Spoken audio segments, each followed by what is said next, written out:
Le frein numéro 1 reste toujours le même pour le grand public, une autonomie d'une centaine de kilomètres jugée insuffisante pour, par exemple, effectuer un trajet Montréal-Québec sans avoir besoin de recharger les batteries. À moins de pouvoir s'offrir la championne en la matière, la Tesla S capable de rouler 400 km sur une seule charge pour 80 000 $. Un petit bijou de technologie très populaire au Québec, où la marque californienne a ouvert ses installations les plus importantes dans toute l'Amérique du Nord. Il a le guidon d'un vélo, les roues d'une moto et sa forme rappelle celle d'une trottinette. Et pourtant, le JB n'est aucun des trois. Capable d'atteindre les 32 km en vitesse de pointe, ce deux roues fait plutôt le pari de rassembler le meilleur de chaque véhicule, le tout sans rejeter la moindre émission de CO2. Le JB est en effet 100% électrique et possède une autonomie d'environ 50 km. Un concept né de l'imagination de Jean-Luc Lenévano, un entrepreneur français passionné de moto arrivé au Québec il y a 17 ans lors d'un voyage en 2011. Théo entend changer le visage de l'industrie du taxi dans la métropole. Objectif, devenir une vraie alternative écologique et durable, loin du conservatisme des taxis traditionnels et de l'ultralibéralisme de Uber. Marc Petit, un Français arrivé au Québec il y a 20 ans, s'est joint au projet l'année dernière et selon lui, Théo a une vraie place à prendre. Notre vision, c'est que plutôt que de payer une mensualité pour une deuxième voiture, on veut proposer aux gens de payer un abonnement. Un peu comme on fait avec la télévision, l'internet et le téléphone cellulaire. Nous, on voit un forfait qui inclut le transport en commun, le véhicule libre-service et le taxi à travers une application, à travers une expérience usagée. Alors oui, c'est du nougat de Montélimar. En l'occurrence, c'est du nougat de Montréal. Et puis, on aura du chocolat, on aura des marshmallows, on aura de la viennoiserie, on a de la bonne pâtisserie à la française. Meilleur ouvrier de France, Christian Faure est arrivé en 2006 au Canada. Dans sa boutique située dans le Vieux-Montréal, il propose entre autres des cours pour les enfants, car le chocolat est avant tout pour eux. De quoi réjouir le maire de Montréal, Denis Coderre, qui ambitionne de faire de la métropole une ville intelligente. Toute la question numérique, technologique, ville intelligente, smart city, peu importe, le programme d'échange et tout ça, va non seulement créer de l'emploi, va aussi solidifier nos liens, je dirais, entre la France et Montréal par rapport à la ville du savoir, métropole du savoir. Donc, échange de bons procédés. On nage en plein dans le vivre ensemble. Dans la culture noire, le fait d'avoir un enfant, c'est vraiment important. Les Noirs, en fait, généralement, dans la culture noire, on considère qu'avoir un enfant, c'est une sorte de richesse. L'événement aura accueilli plusieurs participants d'ici et d'ailleurs pour parler d'un sujet qui reste encore très tabou. Ça reste une cause encore plus taboue, la non-maternité chez les personnes de la France ultramarine, comme dans les sociétés africaines. La femme est avant tout une mère. Et donc, au final, on a accueilli 4-5 personnes de la Martinique et de la Guadeloupe qui ont participé à l'événement. Mais le gros, c'était effectivement quelques Françaises et beaucoup de Québécoises. Cet agriculteur français a remporté un procès historique contre le géant Monsanto après avoir été intoxiqué par un herbicide. Il mène une campagne de sensibilisation sur les effets pervers de l'agrochimie et il a tenu une conférence ce lundi 29 février à Montréal, accompagné de membres d'Équiterre et de Planet is Up to You. Moi, dans les années 90, mon exploitation, je l'ai dit ce soir, était pris en exemple dans l'agriculture intensive. Mais j'en avais déjà vu les limites avant les années 2000, sans prendre conscience qu'en plus, ça pouvait avoir un impact sur ma santé et sur la santé des consommateurs. Entre humour et passion, cette femme de caractère, que l'on croise souvent à Montréal, a démenti les rumeurs d'une possible candidature dans cette circonscription. J'ai eu une longue vie parlementaire déjà, donc je pense qu'il est bon que le relais soit passé. Et je le pense depuis longtemps, puisque j'ai refusé de me représenter en 2012. Donc il est bon que des talents, que des énergies, que des dynamismes s'expriment, se manifestent, s'organisent et que les Français de l'étranger soient bien représentés. Pour Ramzi Sfeir, président du club Jean Jaurès, l'ancienne ministre doit continuer de jouer un rôle politique car elle donne beaucoup d'espoir. Elle s'adresse à une jeunesse qui cherche à être inspirée, qui cherche à retrouver l'espoir. Et je pense que c'est une personne qui incarne cet espoir-là. Donc c'est pour ça que c'est une rockstar. C'est également la francophonie qui aura marqué son séjour. La députée européenne la souhaite plus moderne et plus économique et au centre des relations franco-québécoises. La langue, c'est pas seulement, comme je disais hier, un moyen de communiquer. La langue, c'est un vecteur d'abord culturel. Ces relations culturelles franco-québécoises et même francophones, elles devraient être beaucoup plus importantes qu'elles ne sont. Il devrait y avoir des accords dans les industries artistiques, le disque, le cinéma, les livres, tout ça n'existe pas. Sur le plan économique, il devrait y avoir un forum franco-québécois des affaires, ça n'existe pas. J'ai quand même le sentiment, si vous voulez, qu'il y a un recul de l'investissement dans la relation franco-québécoise au bénéfice du monde anglo-saxon, disons-le.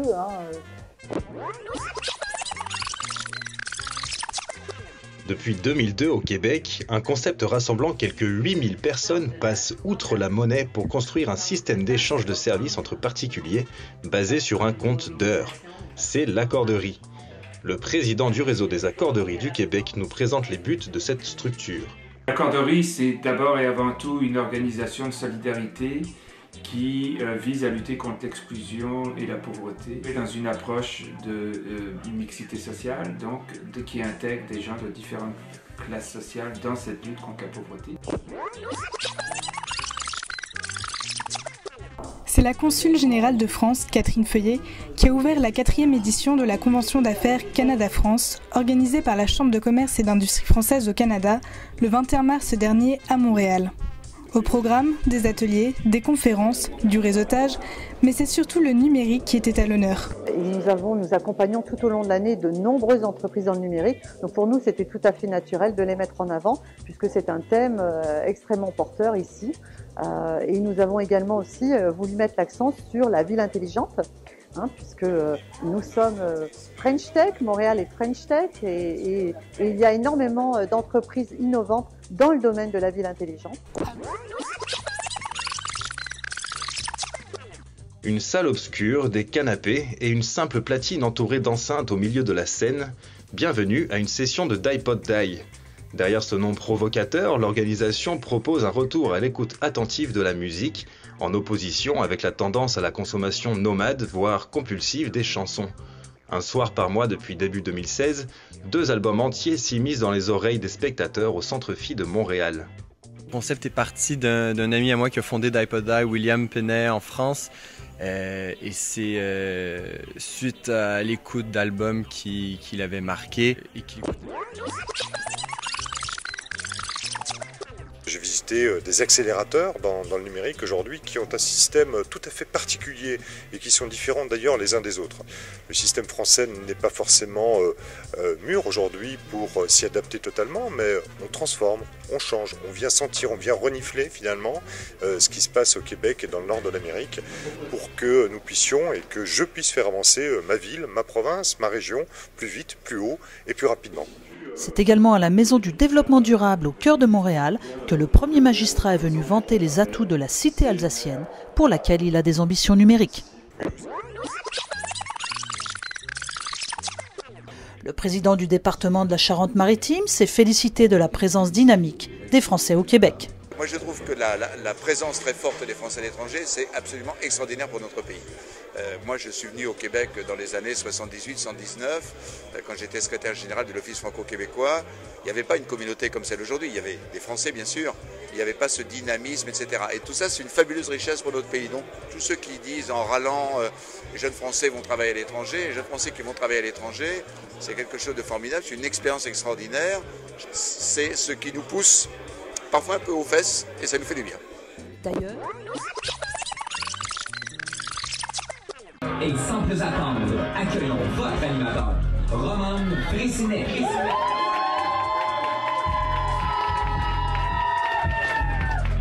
La première fois que je suis monté sur scène à Montréal, j'ai essayé d'adapter mes blagues au Québec. Et je pense que c'est la pire fois que je suis monté sur scène au Québec. La fois d'après, j'ai refait la même chose, pas adapté, comme moi je le sens, avec d'où je viens, ce que je porte, et c'était absolument génial. Parce que quand tu es sur scène, l'authenticité, c'est, je pense, la clé.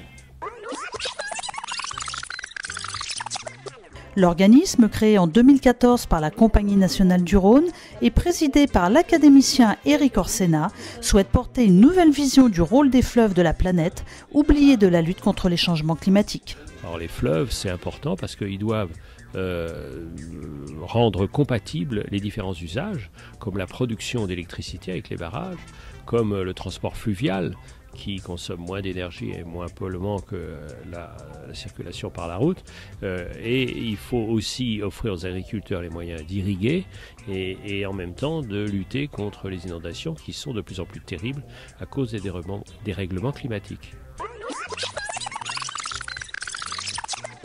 Donner un visage et une voix à la communauté ultramarine française. Voici le nouveau défi de la dynamique présidente de Franco-Caraïbes, Ania Ursulet. Avec la complicité du photographe Conrad Vitas, l'exposition Visages d'Outre-mer dévoilera une 30aine de portraits en noir et blanc le 1er octobre prochain pour l'ouverture du mois du créole. Dans le concept de Visages d'Outre-mer, c'est de pouvoir valoriser Montréal. Deuxième chose, c'est de pouvoir témoigner de notre ancrage à Montréal parce que les gens sont appelés à être photographiés dans leur lieu préféré. Et bien évidemment de favoriser l'inclusion, parce que c'est important d'être reconnu, que notre présence soit reconnue pour faciliter notre inclusion. Peu importe le froid montréalais. Dimanche dernier, les Tahitiens de Montréal ont offert un spectacle haut en couleurs et en chant polynésien aux nombreux spectateurs qui avaient fait le déplacement sur le chemin de la Côte des Neiges.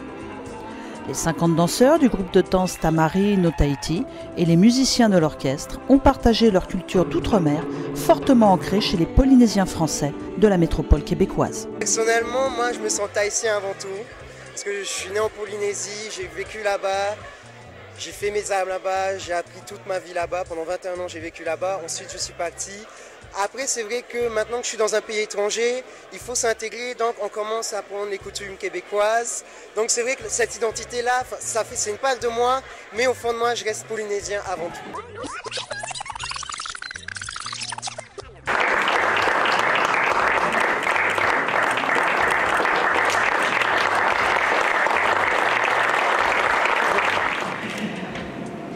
« 30 ans que le Québec me fête, m'honore, me rassure, me fait me sentir chez moi. Pour ça, sans doute que je l'appelle ma deuxième maison. Un, c'est un immense honneur. Deux, les mots qu'ils ont prononcés étaient plus que touchants, ça m'a venu au cœur. Enfin, je suis très touché, vraiment. C'est ma première fois que je fais une distinction comme ça. Donc, que ce soit le Québec qui me la donne, ça a vraiment du sens. Pour la première fois, la collection Émile Hermès sort de ses frontières françaises. C'est au musée Pointe-à-Cayère de Montréal que se déroule cette exposition du 20 mai au 16 octobre. La collection privée de l'héritier de la prestigieuse maison Hermès, fondée en 1837, nous a été dévoilée en exclusivité le 19 mai dernier. C'est la venue exceptionnelle de Philippe Dumas, descendant de la célèbre famille et dessinateur, qui a marqué cette occasion. Le succès ne se dément pas. La 5e édition du Salon de l'immigration, qui s'est tenue au Palais des Congrès de Montréal les 25 et 26 mai derniers, a attiré plus de 9000 visiteurs en quête de solutions d'intégration parmi les 180 exposants. Le salon gratuit a offert 24 ateliers, 12 conférences, un espace CV, mais aussi un espace culturel et une exposition, ainsi que des offres spécifiques pour les visiteurs. Il y a des offres d'emploi, un job boom arrive avec des centaines et des centaines d'offres d'emploi à remplir immédiatement. La ville de Montréal a annoncé ce matin une 50aine de stages rémunérés pour des immigrants, pour les aider à s'intégrer au marché du travail via la ville. C'est le genre d'initiative qu'on apprécie évidemment, des jardins qui ouvrent des comptes en banque gratuits pendant une année, des choses qu'ils ne font pas pour les Québécois et qu'ils acceptent de faire comme une discrimination positive à l'endroit de ces immigrants qui arrivent. C'est à la librairie gourmande du marché Jean Talon que le premier guide culinaire Goemio au Canada a été lancé le 30 mai dernier. Si Goemio a choisi la ville de Montréal pour lancer son premier guide gastronomique d'Amérique du Nord, ce n'est pas par hasard. Pour nous, Montréal, c'est une destination incroyablement riche. Il y a une scène gastronomique en effervescence, il y a un terroir remarquable, donc Goemio a vocation à être là. Le festival mural est maintenant bien connu à Montréal. Pour sa 4e édition sur le boulevard Saint-Laurent, du 9 au 19 juin dernier, plusieurs Français ont encore une fois été au rendez-vous, comme le rappeur, designer et graffeur Grems, dont le travail est reconnaissable par ses formes géométriques, antiques et très colorées. Graffeur mais aussi rappeur au franc-parler, Grems avoue ne pas trouver sa place en France et confie ne pas être surpris qu'autant de Français s'expatrient à l'étranger. La musique et le graphe font partie de son mode de vie, ce qui lui permet de faire passer différents messages. Ils ressemblent à s'y méprendre au logo de leur club favori, le Paris Saint-Germain, à un détail près. Une feuille d'érable s'est rajoutée sur celui du PSG Club Montréal. Créée en 2009, l'association a pour premier objectif de rassembler tous les partisans du club francilien de la métropole québécoise pour suivre ses matchs. En avril dernier, ils étaient nombreux au Bar Laurier, leur quartier général, pour assister à l'élimination du PSG en quart de finale de la Ligue des Champions. Un résultat forcément décevant pour eux, même s'ils gardent confiance en l'avenir. Mais au-delà d'être un simple point de rendez-vous pour visionner les rencontres de leur club de cœur, le PSG Club Montréal a aussi et surtout pour but de promouvoir le soccer au Québec. Depuis quelques années, le sport intéresse de plus en plus dans la province. Et si les Québécois sont encore peu nombreux à être membres de l'association pour le moment, la tendance est en train de s'inverser. Optimistes, les supporters attendaient eux aussi la deuxième période pour voir les filets portugais trembler. On voit que la sortie de Ronaldo a vraiment un peu coupé le rythme du match, mais on attend la deuxième et ça va bien aller, je pense. J'ai le doute, parce que malgré la sortie de Cristiano Ronaldo, ça s'est équilibré, c'est pas comme je pensais, donc je croise les doigts, j'y crois toujours. Amateur de sport, le maire Denis Coderre, qui avait fait le déplacement, mettait déjà en garde les Bleus à la mi-temps. Là, il faut faire attention parce que même si Ronaldo n'est plus là, il faut être encore plus à l'affût. Parce que quand c'est 0-0 comme ça, il peut arriver n'importe quel événement puis ça peut changer complètement le match. Oui, hein? Parce que... Donc au début, ils ont commencé très agressifs, nos amis les Bleus. Mais ils ont manqué un petit peu de gaz à la fin. Mais là, oui. il y a eu trop de buts ratés, là. Chaque année, dignitaires et compatriotes sont invités à la réception de l'ambassadeur et 2016 n'a pas fait exception. Après un cocktail réservé aux invités d'honneur, la fête s'est déplacée dans les jardins où des centaines de personnes ont pu profiter du vin et des mets français. Nicolas Chaput a fait un bref discours évoquant la visite prochaine du Premier ministre Manuel Valls ainsi que les perspectives économiques entre la France et le Canada. Tout avait bien commencé au 500 Grande Allée Est, la nouvelle adresse du Consulat de France de Québec.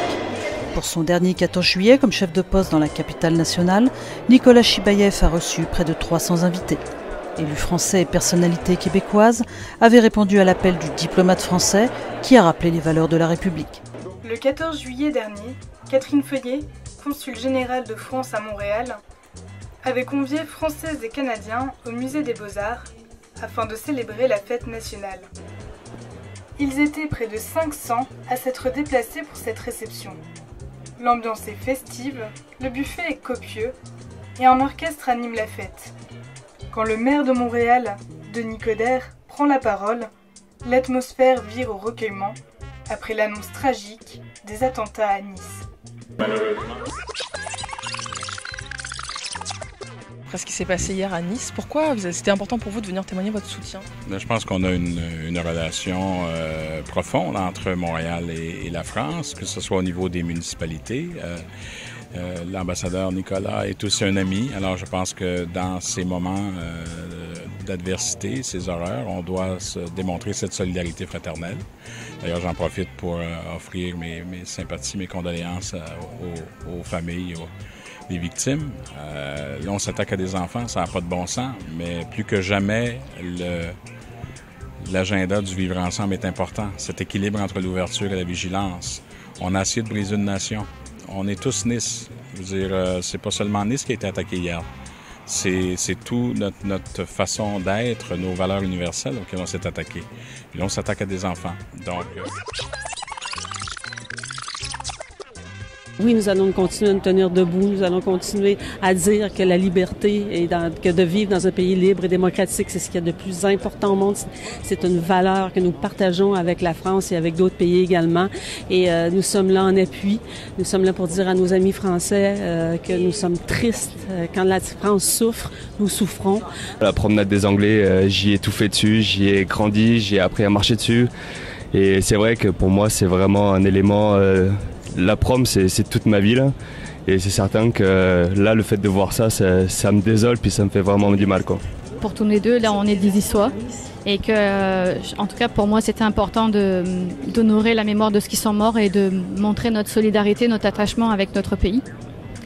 Et de dire qu'on est là. Même à 6000 km, on est là et on est triste pareil. Des cartes mères, des disquettes, des touches de clavier d'ordinateur par centaines. Bienvenue dans l'atelier de Claudia B. Cette artiste française, installée depuis plus de 20 ans au Québec, crée des bijoux et des objets à partir de matériaux informatiques recyclés. Un destin que cette Montréalaise, diplômée en biologie moléculaire et physiologie, a longtemps refusé d'accepter. C'est en 2003, en participant à une activité bijoux à l'école de sa fille, qu'elle attrape le virus et se met à produire des centaines de pièces. Un an plus tard, Bijoutia, son entreprise, voyait le jour, le résultat d'un épisode personnel douloureux.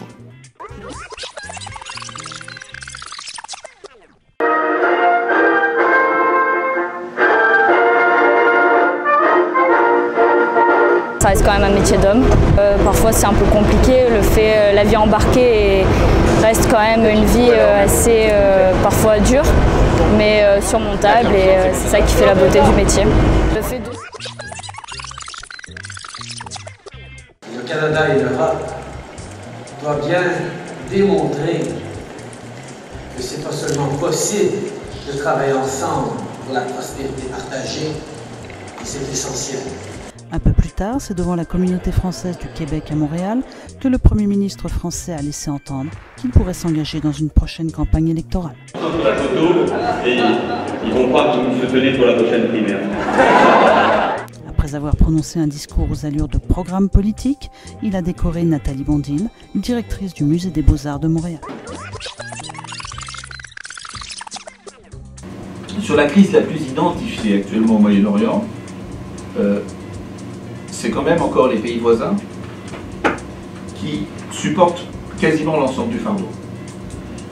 Quand on voit qu'un pays comme le Liban, qui n'a pas 10 millions d'habitants, reçoit plus que l'ensemble de l'Union européenne, qui a 1,5 milliard d'habitants, ça nous montre quelle est la différence. Et ça nous montre aussi les fragilités d'Europe. Parce que finalement, le Liban, c'est pas qu'il va bien, mais il est là et il reçoit. La Turquie, c'est pas qu'elle va bien, mais elle prend 1,5 million de réfugiés. La Jordanie, c'est pareil. Et l'Union européenne, avec même pas 1 million de réfugiés syriens, finalement, on a l'impression que c'est ingérable, impossible, et que les accords entre les différents pays, enfin les fondements même de l'Union sont remis en cause.